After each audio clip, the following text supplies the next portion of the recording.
All right, here we are heading into the museum.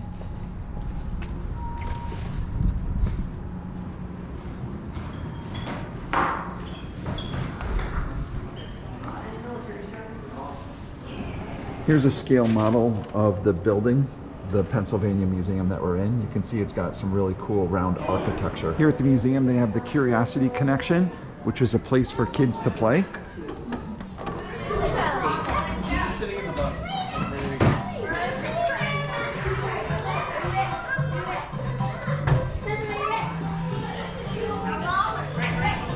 Here's this giant chick as part of the Curiosity Connection. I'm gonna pet him. Oh wow, that's a big chick. So Tam and I are having a snowball fight here at the Curiosity Center. You did. And this part has you assemble a truck. So here you put the wheels on, and then after you put the wheels on, roll it around the corner, you can put your cab on, and then you can pick which you want. So I'm gonna pick the cement mixer and put it on, and there's my done truck. This hands-on room focuses on creativity for kids and for adults. You can take a look at this little sculpture I made out of these magnetic balls. So here's a large statue of William Penn. We're visiting around Christmas time. So William Penn is wearing his scarf and his mittens, and over behind this statue of William Penn, they have the original charter from William Penn on display right here, the Penn Charter from 1681, and it's here behind the glass, and you can take a look at the original Penn Charter on display here at the Pennsylvania State Museum. And then we're heading to the Hall of Geology, and here's an exhibit about landforms and geomorphology. That's a fun word. Can you say geomorphology? And this exhibit is about minerals and mineralogy. And here's some of the minerals on display in these cases right here. This display is about rocks and the three major classifications of rocks. So out of the three types of rock, my favorite is this one because it's nice. And this display is about sediments. And you've got how different types of rocks form. This display is about plate tectonics and the movement of the plates on the Earth's crust. This exhibit is about the formation of fossils. So this area is set up with the different eras that were part of Earth's history. For example, here's the Precambrian. So here's the skull of Dunkleosteus. And this, you can get a feel for how big this guy was. On the wall over here, they have a chart that shows how big. So in this exhibit, we see the Pennsylvania coal forest, and this is like 300 to 350 million years ago, what the area of Pennsylvania looked like with this dense vegetation and animal life, to the Triassic period.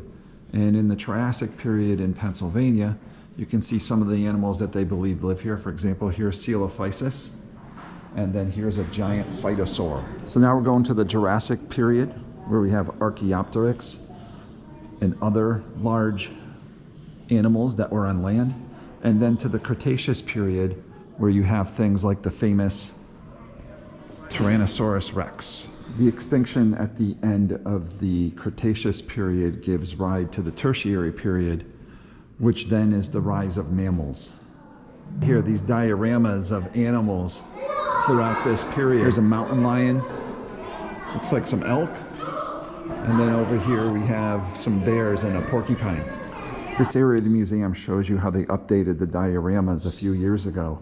And it's really cool how they made some choices to improve it and clean it and change the lighting of each of the dioramas to make it look much nicer. This exhibit focuses on anthropology and archaeology around Pennsylvania.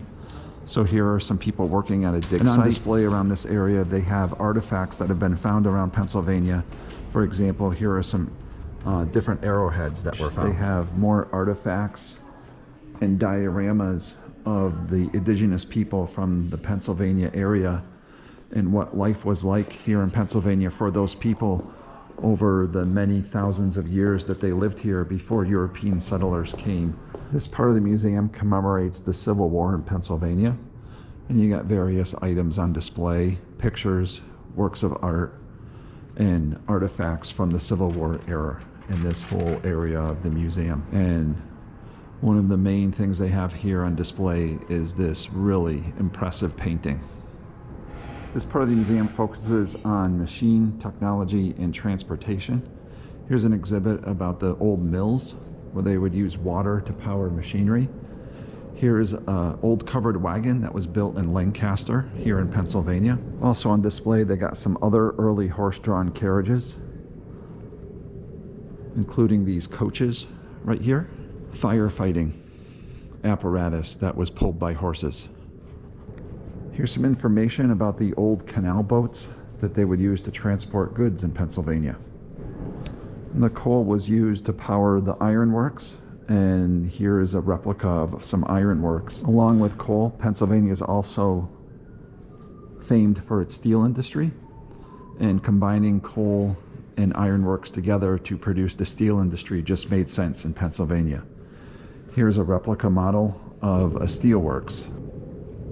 This part of the museum focuses on Pennsylvania's contribution to the automobile industry, and this area focuses on Pennsylvania's contribution to the early flight industry. And this part of the museum focuses on the transition from horse-drawn carriages to the automobile. And you can see in Pennsylvania, the use of horses declined starting in the 1900s as the automobile rose. And here is an early motor buggy that would have been used in Pennsylvania around the early 1900s. 3 Mile Island is a nuclear power plant that had a tragic accident in 1979. And on display here they have the robotic rover that was used to help clean up the disaster at 3 Mile Island. This part of the museum focuses on the Pennsylvania Turnpike, which was one of the first superhighways here in America. And it goes over the construction of it and how it bypasses railroad tracks, goes over local roads, which then allows traffic to travel much faster and smoothly over a large area. So here's information again about the steel industry here in Pennsylvania and some of the items that were made with Pennsylvania steel, including this scale model of the USS Pennsylvania, which was a World War II battleship.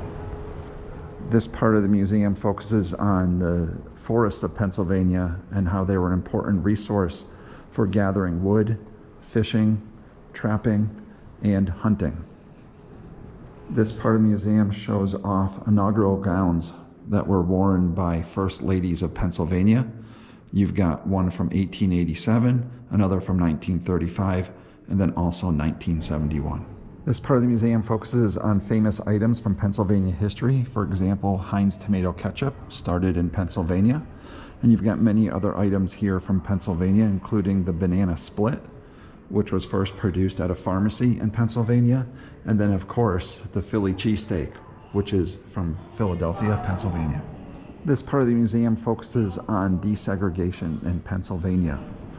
This section of the museum focuses on art in Pennsylvania and some famous artists and pieces of artwork that were produced in the Pennsylvania area, and they're on display in this section of the State Museum that has art pieces, sculptures, paintings from different areas of Pennsylvania on display.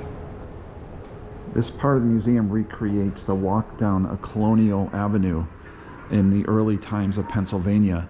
And you can see here the woodworking shop, the general store. You've got a hardware store here and the items that would be on display.